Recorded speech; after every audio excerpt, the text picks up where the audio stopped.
도박의 마침표를 찍다. 본격 도박 타파 프로젝트 도박 엔딩 시즌 3 지금 시작합니다. 안녕하세요. 저는 방송 타짜 이성혁이고요. 네, 안녕하십니까. 마지막 배팅이 9년 전 마카오였었던 마카오 김입니다.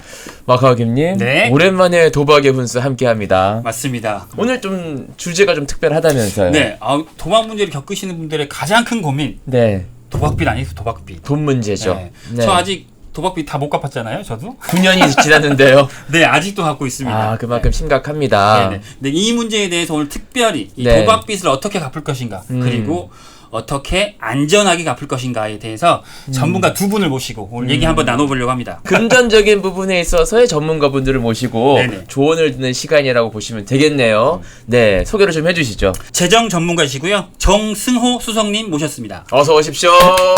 네, 반갑습니다. 정성입니다. 네, 가볍게 자기소개 좀 부탁드릴까요? 저는 이 돈에 대한 상담은 15년째 해오고 있고요. 특히 네. 도박 관련된 재정 문제를 10년 정도 상담을 해서 그런 부분들을 잘 풀 수 있게 오늘 얘기를 잘 해보도록 하겠습니다. 아, 단순히 재정 전문가가 아니라 네네. 이 재정과 이 도박빚의 어려움을 겪고 계신 분들과 이렇게 연결시켜주는 그 문제를 해결해 주는 데만 또 지금 한 10년 정도 하셨다는 거죠? 실제로 저희 중앙센터에 네. 항상 재정 상담을 해주시러 오시는 분입니다. 아, 그러면 정말 깊이 있는 이야기 들어볼 수 있을 것 같습니다. 네네. 네, 그리고 또 한 분 또 오셨죠? 이주영 선생님 모셨습니다. 어서 오십시오. 안녕하세요. 초보 유튜버 도박 이선생님 이주영입니다. 지금 몇 명까지 늘었어요? 지금 한 500명. 오, 야, 꽤 많이 는 겁니다. 그럼요. 네. 너무 감사하고요. 하여튼 오늘도 열심히 하겠습니다. 네, 고맙습니다.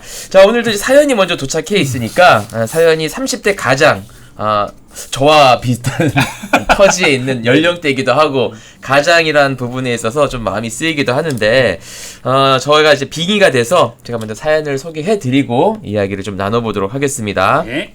안녕하세요. 저는 2달 전 도박 중독이 재발해 1억의 빚이 생긴 30대 가장입니다.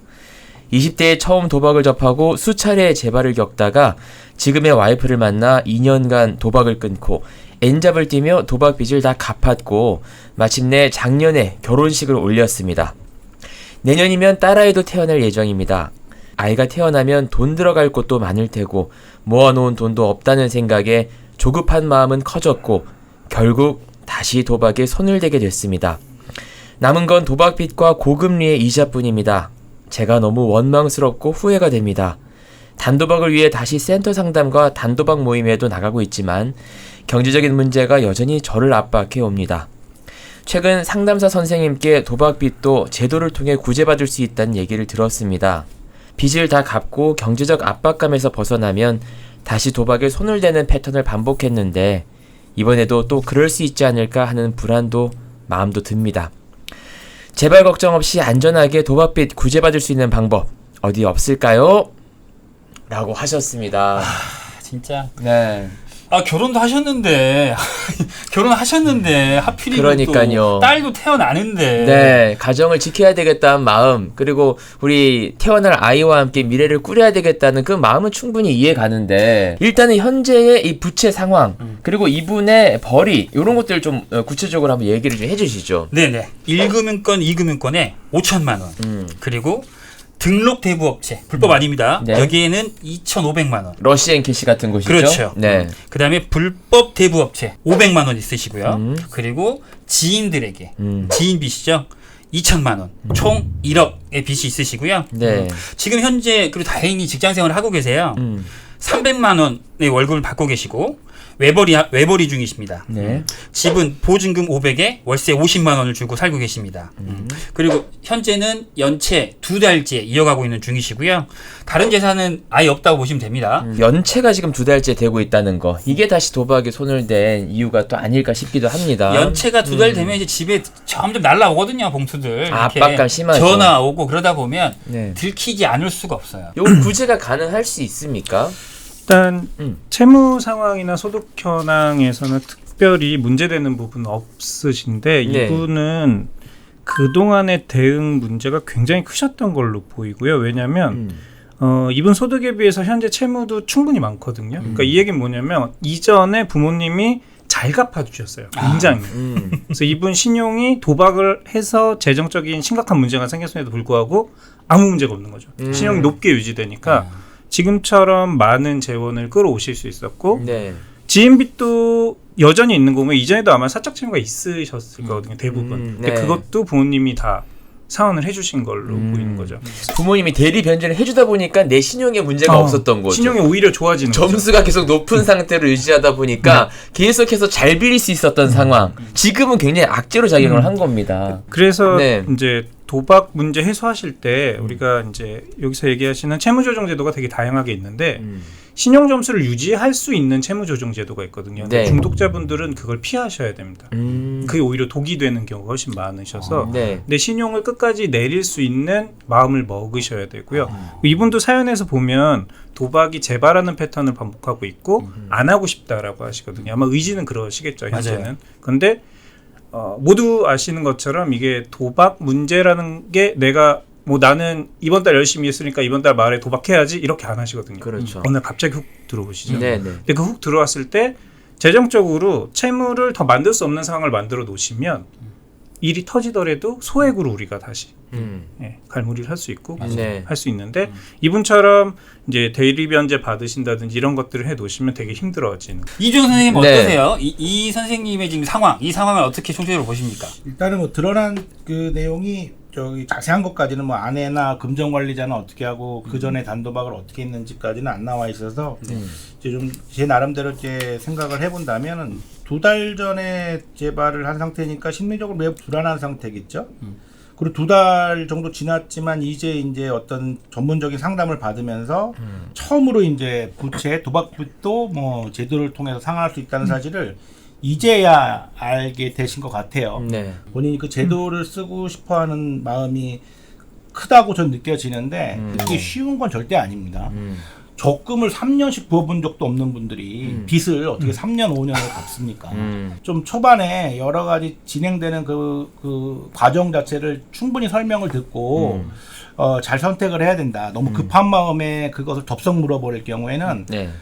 그 수술한 데를 또 째는 게 더 어렵거든요. 그러니까 제도가 완벽하게 끝에 마무리가 안 될 경우에 오는 피해까지도 충분히 알고 이제 그 담당 상담사님, 사례 관리자가 충분히 상의를 하셔야 될 부분이 있어 보이는데 사례 내용이 다급함이 느껴진다. 그리고 또 요거 하나만 말씀드리자면 우리나라 가계부채가 지금 모르겠는데 제가 알고 있기로는 한 1,800조까지 제 기억에 있거든요. 가계부채만. 네, 가계부채 저도 굉장히 심각합니다. 그런데 저희 그 집안의 가계부채. 내용을 한번 뜯어보면 대부분이 뭐 주택자금이겠지만 그 안에는 뭐 사치도 있을 것이고요. 네. 그다음에 또 뭐 있을까요?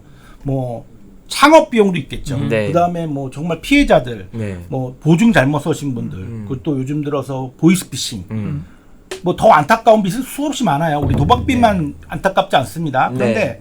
그분들은 그 빚을 뭘로 갚으려고 해요? 보이스피싱으로 당하신 분들은 보이스피싱 해서 네. 갚으려고 안 하죠. 그렇죠. 사기 당하신 분들. 네. 저 사기 쳐서 갚아볼까요? 유튜브 하시더니 웃기기 시작했습니다. 이거 항상 도박 제가- 엔딩 약간 불안불안합니다. 마카오객님 안 웃기고 뭐 합니까 지금? 근데 너무 정확한 그 비유 근데 아니세요? 항상 와서 네. 막 안타깝게 울부짖는 분들의 호소가 전 도박이 이 압박감 때문에 한다. 빚을 해결할 방법이 없어서 도박을 합니다라고 정말 도박하기 싫다고 하시는데 이 재정 압박감이 글로 연결되는 순간 도박이 계속 회복될 수가 없어요. 네. 차라리 못 갚는 한이 있더라도 도박으로 갚을 생각을 하진 않거든요. 그러니까 이분도 이미 재발의 취지가 네. 이런 압박감 때문에 도박을 어쩔 수 없이 재발했다는 또 그 자기 합리에 빠져서 네. 계속 지금 이 부분부터 걷어낸 후에 음. 재정적인 접근을 해야 된다고 저는 이렇게 생각이 되네요. 그렇군요. 사기당한 사람이 사기를 쳐서 그 금액을 보상받으려고 하지 않는 것처럼. 하지만 우리 도박 중독자들은 항상 네. 도박 빚은 도박으로 갚아야 된다. 어쩔 수 그런 없었다. 비유를 하시니까 진짜 이 도박하는 게 굉장히 비합리적으로 느껴지네요. 저도 방금 깜짝 놀랐습니다. 내가 그런 사고를 갖고 있었구나. 저도 항상 한참 거기에 빠져 있었으니까. 그렇군요. 역시 유튜버가 되시더니 좋은 메시지에 웃기기까지 하니까 저희가 좀 날개를 단 것 같습니다. 우리 전문가 선생님, 개인 회생 제도랑 개인 워크아웃 제도 이렇게 두 가지 제도가 있다고 하는데요. 이 두 가지 제도를 좀 설명해 주실 수 있을까요? 일단 개인 워크아웃 제도는 신용회복위원회라는 곳에서 합니다. 그래서 신용회복위원회는 민간의 협약기구거든요. 정부에서 만들어둔. 그래서 이런 불법 대부 업체나 지인빚 같은 사적 채무는 조정이 안 되세요. 그리고 조건이 있습니다. 개인 워크 같은 경우에는 이제 90일 이상 연체가 돼야 된다라는 것들. 네. 근데 그 신용회복위원회에서 우리가 받을 수 있는 게 사전채무조정제도, 이자율 채무조정제도, 그리고 개인 워크아웃이라고 하죠. 채무조정제 세 가지인데 도박 중독자분들은 항상 제일 마지막 개인 워크아웃만. 왜냐하면 90일 연체는 장기 연체거든요. 네. 신용이 정말 바닥까지 떨어집니다. 이게 정말 좋은 거거든요.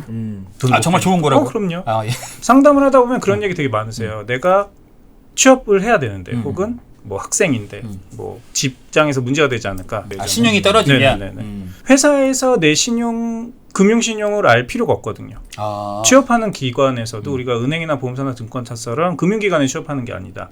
뭐 재경처럼 돈을 만지는 직업이 안 되다 그러면 전혀 상관이 없죠. 그렇기 때문에 그 개인 워크아웃을 활용을 하시면 굉장히 도움이 되시고 왜 도움이 되냐면 일단 보통 채무자분들이 제일 부담스러워하시는 게 높은 이자 맞죠. 그리고 이제 추심, 연체 이자 이런 것들을 걱정하시는데 신용회복위원회에서 이제 진행을 해서 개인 워크아웃 확정이 되시면 그런 것들이 사라집니다. 이제 이자나 연체 이자가 면해지고요. 네. 그리고 추심도 사실상 종료가 된다라고 보시면 되고 그 신용회복위원회를 통해서 개인 워크아웃이 확정되면 상각 채권이라고 하는 게 있어요. 그러니까 네. 연체가 오래된 그러니까 1년이 넘어간 채권들은 원금도 감면받을 수 있거든요. 그러니까 실제로 상환하는 부담이 많이 낮아지시고 예, 기간도 뭐 8에서 10년까지도 늘려주시니까 아 제가 저 개인 워크아웃 제가 당사자 아닙니까? 아 개인 워크아웃 지금 받았습니까? 제가 지금 6에서 7년째 지금 계속 개인 워크아웃 갖고 있거든요. 한 달에 한 40만 원 정도씩 계속 내고 있어요. 네. 근데 제가 처음 저거를 있다는 얘기를 듣고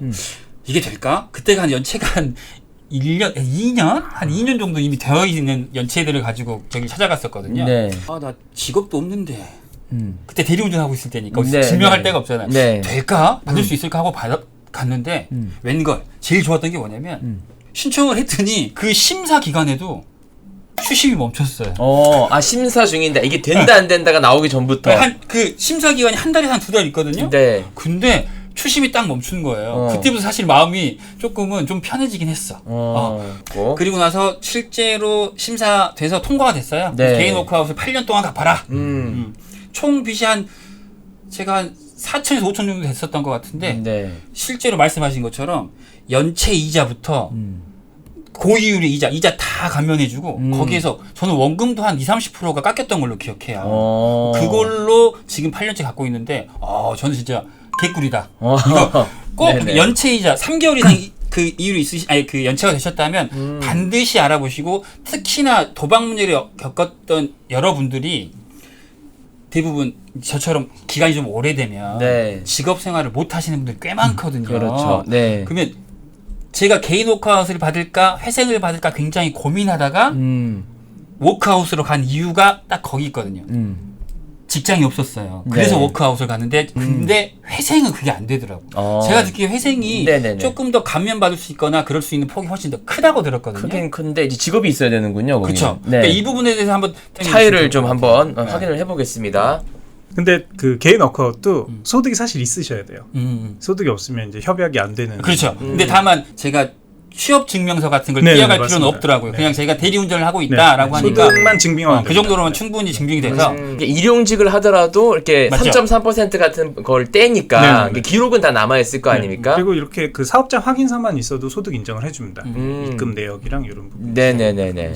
개인회생은 이제 법원에서 하기 때문에 굉장히 강력합니다. 뭐가 강력하냐면 배상 책임이나 벌금 같은 걸 제외하고 다 묶을 수 있어요. 세금도 들어갈 수 있고요. 예, 뭐 카드 대금, 뭐 통신비 이런 것들 전체. 개인적으로 이런 불법 대부업체나 그러니까 사적 채무도 다 이제 포괄할 수 있는데 채무조정제도의 원칙이 우리가 돈을 빌린 채무자만 보호해 주는 건 사실 아니거든요. 채권자도 함께 보호합니다.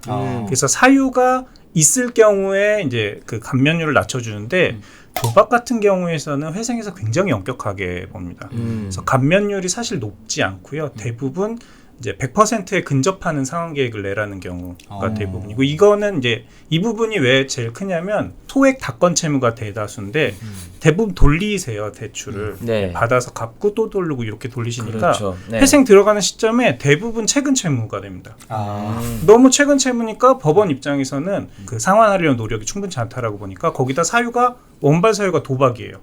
그럼 되게 엄격하게 보거든요. 네. 그럼 거의 100% 갚아라, 음. 뭐 80% 90% 갚아라 이렇게 나오게 되죠. 하지만 그럼에도 불구하고 개인회생도 굉장히 파워풀하고 이제 유용하게 사용할 수 있는 게 어쨌든 원금 기준으로만 상환이 되시고 약정된 기간 36개월이나 혹은 60개월 네. 그 사이 기간 동안만 성실하게 변제하시면 잔존 채무를 모두 면해주니, 중독자분들이 많이 오해하시는 게 채무조정제도를 활용함으로써 이제 추심이라든지 이런 부분에서 자유로워지는 건 맞고 실질적으로 금융적인 이익은 발생하거든요. 왜냐하면 이자나 연체제가 감면되니까. 네네. 하지만 채무조정제도는 언제나 편하게 막 쓸 수 있는 제도는 아니거든요. 거기다 도박 사유시면 굉장히 까다롭다. 근데 그 까다로움을 통과하셨는데 또 마음이 놓여서 2년 3년 성실히 상환하시다가 이분처럼 재발했다. 그리고 또 문제가 나쁜 게 하나 있어요. 이게 성실하게 상환을 워크아웃이든 개인회생이든 한 2년 정도 하시면 일부 대부업체가 대출을 또 해줍니다. 그럼 대출이 더 늘어나요. 네.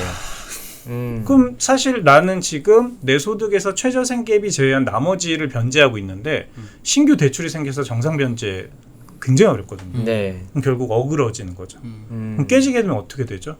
예. 그러면 다시 도박 문제로 기존 부채를 얹어서 신청할 수 있는데 많은 경우 기각이 됩니다. 왜냐면 이제 회생 같은 경우에 성립 사유가 앞으로 도박을 안 한다라는 형태가 들어가는데, 근데 또 채무가 추가됐는데 도박 문제야. 그럼 법원에서 보기에는 이거는 안 된다라고 하는 경우가 있을 수 있는 거죠.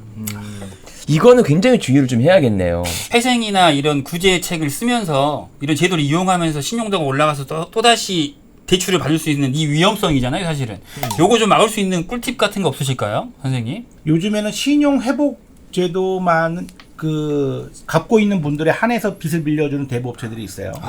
그러니까 이거는 어쨌든 사적 영역이기 때문에 법으로 신용 회복 제도를 이용하는 사람한테 돈을 빌려주지 말라는 법은 없습니다. 현행은. 네. 그렇기 때문에 내가 받을 자신이 있으면 빌려주는 거예요. 그런데 그 사람들이 노리는 건 이걸 깰 수가 없다는 거죠. 중간에 추가로 빌린 돈을 진행 중인 제도에 포함시킬 수 없다는 거예요. 그러면 포함시켰을 때 훨씬 손해가 크기 때문에 깨지 못한다는 거거든요. 네. 그 제도를 악용하는 건데, 그럴 경우에는 이제 제도를 포함시켜서 다시 신청을 할 수 있지만, 저는 이제 그렇게 해서 오시는 내담자들에게 지옥행 급행열차를 탔다. 정말 건들면 안 될 걸 건드렸구나. 대부분이 막 12회기, 13회기 또는 뭐 반 이상을 납부하시고 그런 재발이 돼서 제도를 이용하신 거예요. 일단은 우리 채무자의 편에서 혜택을 주는 거잖아요. 그런 제도들은. 그러면 이자가 일단 기본적으로 면제죠. 이자도 나눠지죠. 연체 이자가 있고 기본적인 이자가 있고 그 다음에 원금을 갚는 거예요. 원래는. 네. 그런데 그 법원이나 어떤 회복위원회에서 중재를 해서 원금 또는 그 이하를 해주기로 해서 그렇게 끝까지 갚는 조건으로 그걸 해줬는데 중간에 해지를 할 경우는 어떻게 될까요? 다시 그 날짜로 그 금리와 계산 방법에 의해서 연체까지 해서 다시 올라가요. 그러면 우리가 그동안 냈던 돈들은 거기에 해당돼서 상환이 되는 거죠. 그러면은 그동안 많이 갚았는데 봐도 다시 신청할 때 원금 정리할 때는 그렇게 많이 갚아 있지 않게 되는 상태예요. 오른 금리에서 다시 계산을 해야 되기 때문에. 그렇죠. 금전적인 피해도 엄청나고 네. 다시 채권 주심이 이어지고 네. 포함되는 그런 일들이 이제 예상되기 때문에 어쩔 수 없이 끌려가듯이 그 나쁜 대부업체에게 계속 돈은 돈대로 갚고 우리가 내던 돈들은 또 내다가 어쩔 수 없이 마지막에는 못 갚는 상황이 돼서 해지도 되고 연체도 되면서 다시 이제 정신을 차려야 되는 상황까지 가는데 굉장히 어려운 부분입니다. 그래서 제가 초반에 말씀드렸듯이 제도는 필수적으로 사용하는 게 맞습니다.